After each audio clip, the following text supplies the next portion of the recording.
ya ẹ bá mi kí dáadáa, ẹ bá mi kọ́ lọ́jọ́ ìbí òní gbogbo. Bukolami mà lọ lọ́jọ́ ayẹyẹ. Èrò ya ẹ bá mi kí dáadáa, ẹ kí Bukí. Èrò ya ẹ bá mi kí dáadáa, Bukolami. Èrò ya ẹ jájọ́ kí dáadáa, àjọ kí ọlọ́jọ́ ìbí òní happy birthday. Èrò ya ẹ bá mi kí dáadáa.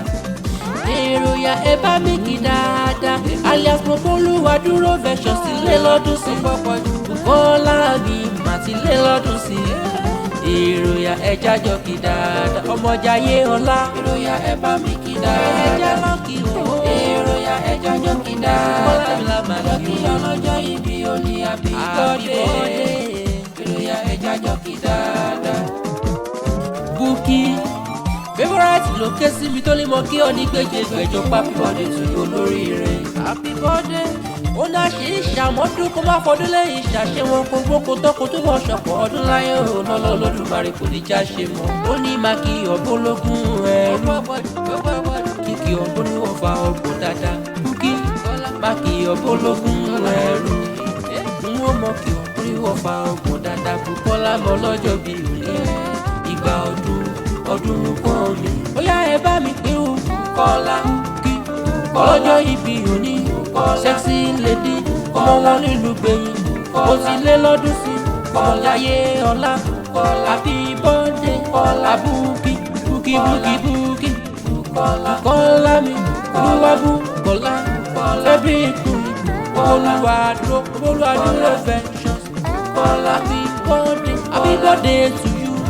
Fìsì apá wọn jẹ́ kán mọ́ ọlọ́jọ́ ìbí òní ó bọ́ létí.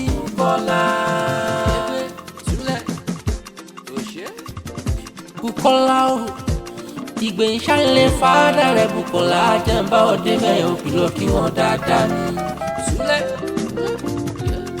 wálé. Ṣé bẹ́ẹ̀ lọ́mọ jorú ọmọ ṣípìtì lọ pín lébà tó bí ọlọ́mọ. Ẹ̀yin lọ́wọ́ arówó lọ́ba rẹ̀ sí ọ̀dà ọmọ àgbà ní Kétu. Ìgbẹ̀yìn Bukola o ọmọ ẹlẹ́wù wọ̀nyí lọ kó lé bàbá tó bí yín lọ́mọ. Ó wọ dúdú owó pupa, ó wà wẹ̀rí bàbá odò làṣọ. Ọmọ olóbì kan wọ́n ti rí wọ́n ti rí wọ̀ ni. Obì tó fẹ́ tẹni àwọ̀ sápò ẹni, èyí tí ó fẹ́ tẹni bẹ́ẹ̀ làwọn sínú igbó. Ẹ̀yin lọmọ ìgbẹ̀yìn ní mo tú ọmọ ẹkùn tí fi torí tí fi tutù wò kí aláyé rẹ̀. Ó yá ẹ bá mi kí, èrò ya ẹ bá mi kí dáadáa. Èrò ya ẹ jájọ́ kí dáadáa, àlọ́ kí ọlọ́jọ́ ìbí òní happy birthday.